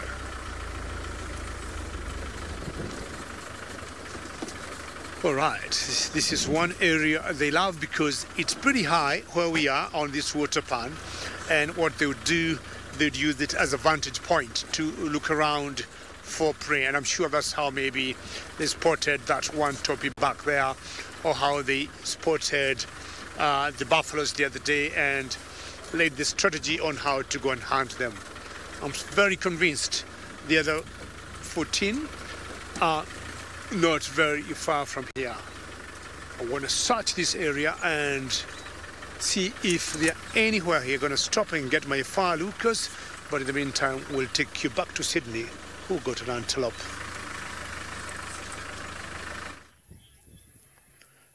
You can see I have got the impalas here, and they're all carrying horns. And at the back of the one who is just grooming, there is a tortoise coming from far. Right in front there, that tortoise is coming towards the impala. I saw it moving there. So both impalas, look at that, the movement a little bit. So both tortoise and the impalas are competing for the same kind of food source there at the moment. They are eating grass. And look, the tortoise now is moving away. So this is what is called a bachelor head. So a bachelor head is consisted of the male and as well as the little ones which have not started mating yet. So bachelor heads, it does not mean they are not going to reestablish their families. From the bachelor head, these animals, they feed on nutritious grass. They also eat the leaves, which gives them quite a lot of stamina in order to challenge the other males to establish their own families. Come January, you will see impalas, they grow big, and here by the neck, it looks very big, and they use this neck a lot when they are challenging each other for territorial purposes.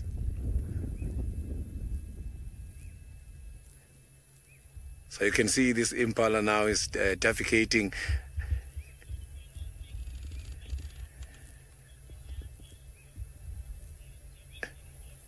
the impalas, when they're rutting, you will hear them chasing each other, making noises when they are chasing each other.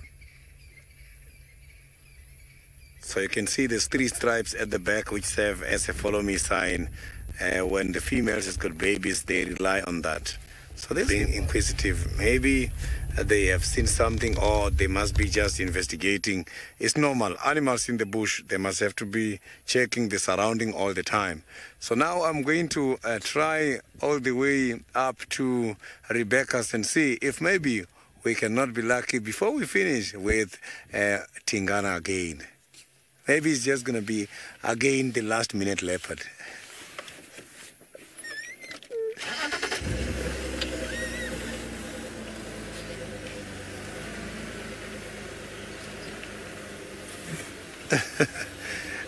Mrs. Lapwing, impalas, they are not afraid of the tortoise. The tortoise, maybe when threatened, is the one who can withdraw the head for safety reason inside the shell. But the impalas, they won't have a problem with tortoise.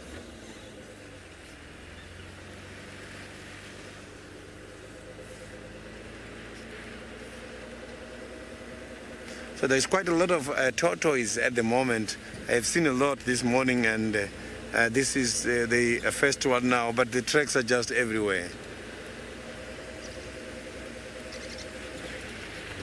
So they don't really have a lot of predators, the tortoise. So that shell is too hard and they can hide easily. Head is inaccessible.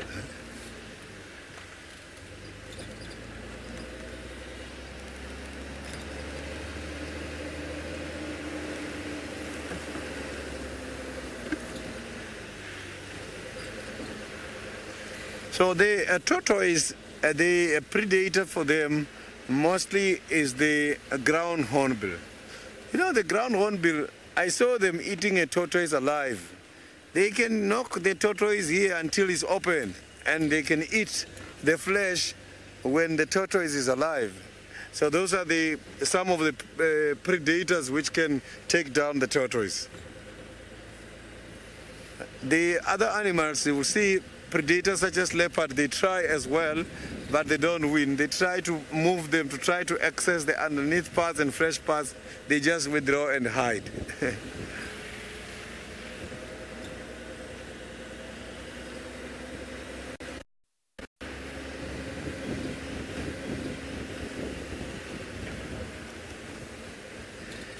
MGN, the tortoise, indeed, they are very funny animals, and I like the strategy they do when it comes to the dry season. Before the dry season, they also start to collect water, thinking about the drought season, and if you pick them up, they release that water. So they store the water by the booth. That's why it's very much dangerous to pick up the tortoise, moving it from the side to the other side of the road. But now during the rainy season, they will again gain more water. But when it's dry, it's going to be a problem.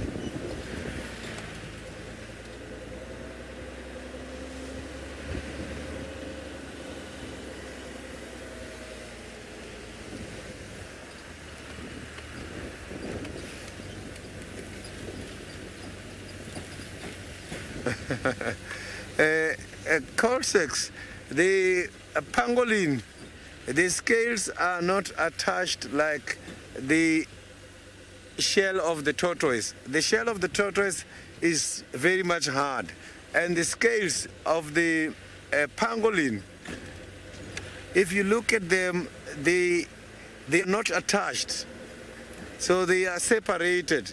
So that they can easily get to the meat on the pangolin if they catch one.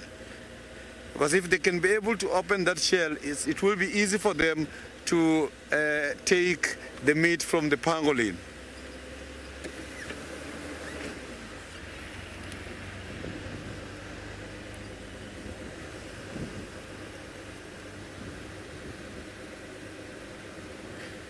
They can lay quite a lot of eggs. I'm not too sure about the number of eggs they can lay. Lay eggs here on the ground, they dig, and that water they store, they also use that water in order to moisturize the area they are going to deposit their eggs.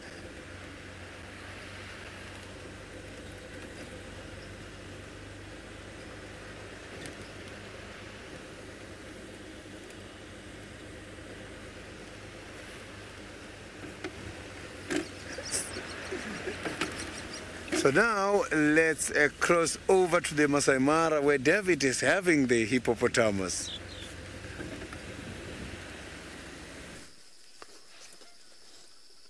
Very good, Sydney. And we have decided to look or leave the lioness that we thought, is the sister definitely, or the first one we saw, and we moved on. From a distance I thought I saw a rhino. I was like, oh yes, a rhinoceros. From the shape and how, that big animal you see walking there, it looks like a rhino, but apparently it is a hippopotamus out of the water. For me, very early to be out of the water, but because the temperature is right for her to be out of the water. Could have been hungry, and she thought she's not going to wait until it gets dark to come out of the water, because normally they come out, around 7ish. That's when it gets a little cooler.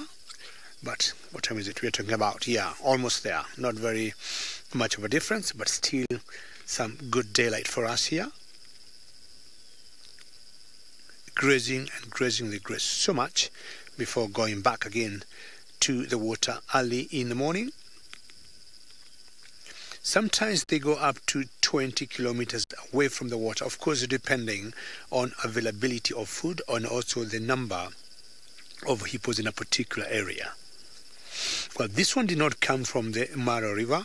We got so many small little streams, I would say, and very small little water ponds in the Mara, and that's exactly where this one came from, because from where I am, it's quite a long way to have come from the river. Small ears they got, and if you look carefully, the eyes are always like on top of the head, because they remain so much, or they spend so much of the time in the water. They need to once in a while just to keep looking on the surrounding to make sure they're safe. I think the only concern I would guess would be lions and not anybody else. The local name for hippos is kiboko, and kiboko translates into a lash. And way back when people used to, either bring these animals down either for bushmeat or for other reasons, or for their tusks, their teeth, the skin of a hippo, it's very tough. and says, in the final control, she is trying to hide. Well, this could remind me of the proverbial ostrich trying to hide their heads in the sand. So the skin is pretty tough, and if you would cut it into small strips, we have seen prison warders in Africa using those strips as lashes, to discipline the prisoners. Well, hopefully he doesn't hide anywhere. We need to move before darkness comes. I'm still wondering where the other 14 lions are of the Olololo Pride. I had plans earlier to show you the elephants, but when I saw this imaginary rhino, I very quickly forgot about elephants, but at least not bad to see a hippo outside the water. Well, it's really cool off. I might be looking for my other jacket, because as it calls, oh my famous Maasai shuka.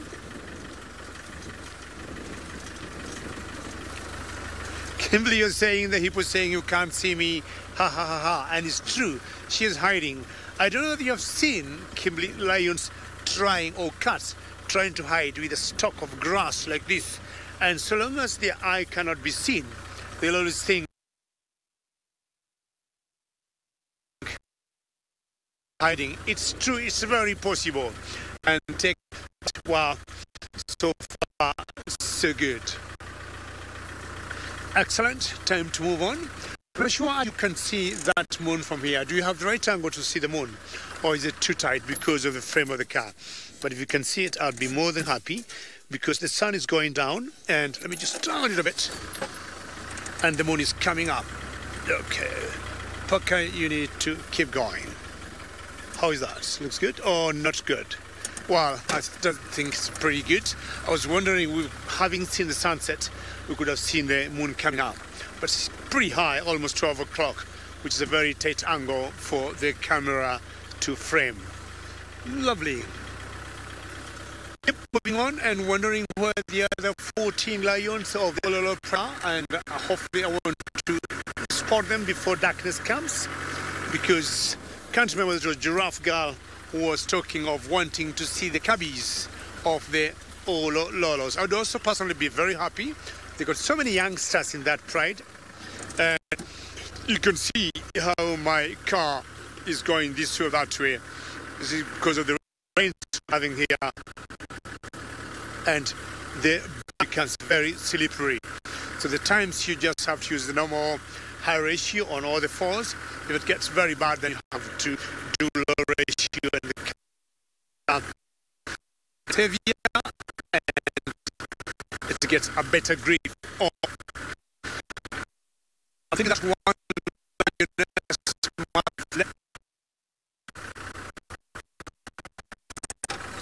So I'm trying to see, or I'll follow it up, that one lioness, and see whether it went to join the one that had the topic hill. My signal may not be looking pretty good. Let me first take you back to Sydney in South Africa.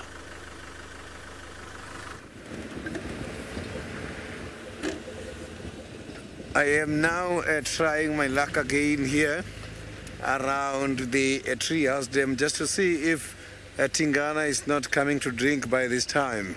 Maybe we might be lucky now with him coming down to drink.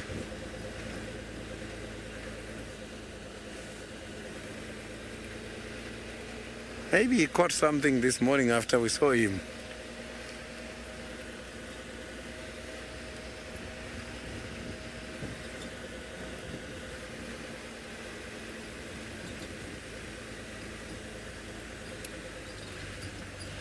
They are fish which are very safe to eat here in the area. There is the catfish which are safe to eat. We also got the tilapias which are also safe to eat, and the carps.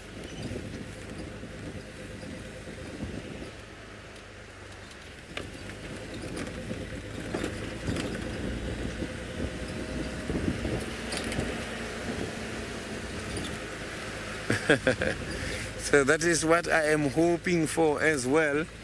Maybe he wants to show us that he's changing now to become a last-minute leopard all the time.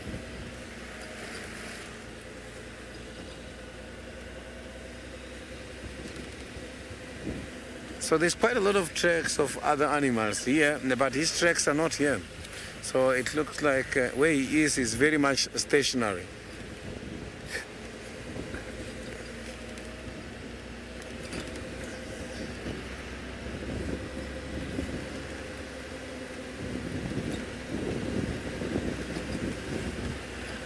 My favorite time of the day to find animals is during the dark, just after the sunset, because that is when the nocturnal animals, mostly the predators, is when they are going to become active and walk around.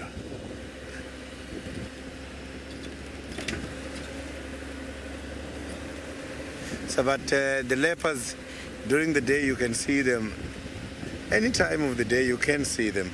They don't really depend much on darkness when they're going for hunting. They're just opportunistic. So they will just go for everything and anything which presents itself.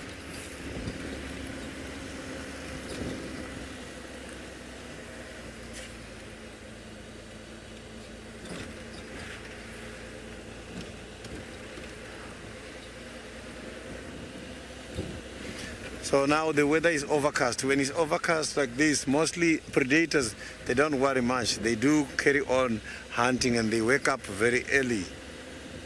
Because most of them, they wait until the sunset. But when the weather's like this, before the sunset, already they are moving around.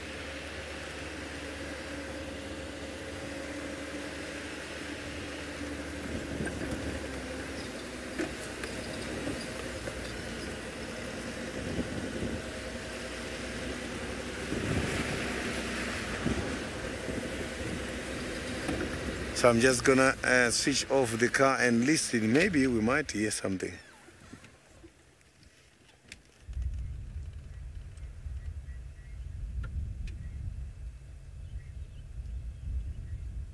It's difficult to hear from far because of the wind.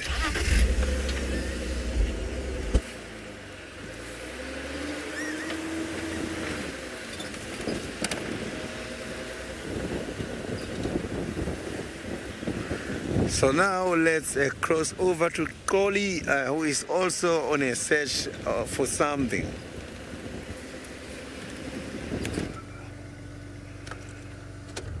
Yes.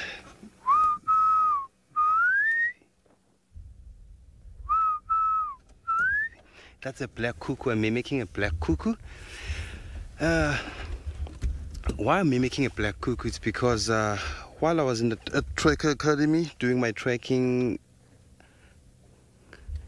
classes, I was told, and I've seen it with my eyes, that a black cuckoo can lead you to a leopard, because they do call when they see a leopard. So I have tracked, I did it. I might be lucky, I might find a leopard.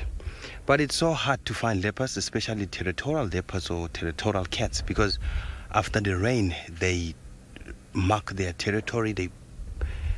They walk around the flanks of their territory, do their markings. So the interesting thing I wanted to show you is these trees, which are knocked down. They're knocked down by ellis, and I'm not sure whether these ellis, they go for a specific tree, because since I've been here, I've noticed that most trees that have been knocked down by elephants, 50 to 65% of them are the knob thorns. So I don't know whether there's a story behind that or what. And this breaks my heart, because most vultures, they love to nest on top of the knob thorns, and elephants, they love knocking these trees down. Or maybe they get angry because they don't give them nice big leaves. Maybe, I don't know. Maybe you might know something. If send your comment on #SafariLive on Twitter and the YouTube chat stream. And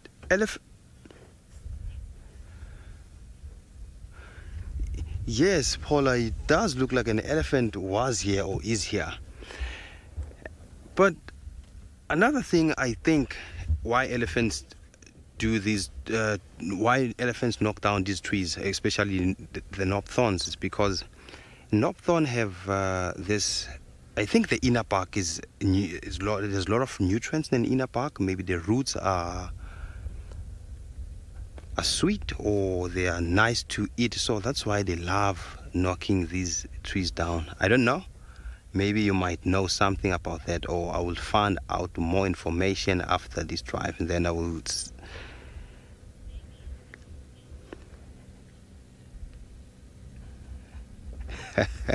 Yes, maybe elephants, they just love teasing vultures.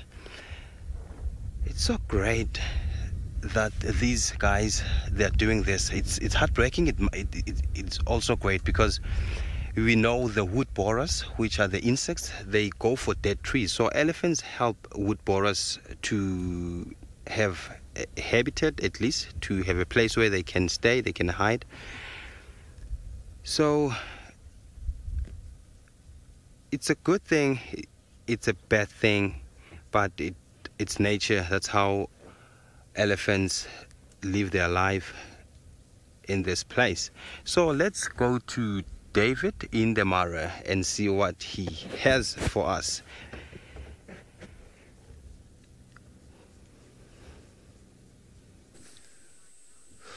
Very good.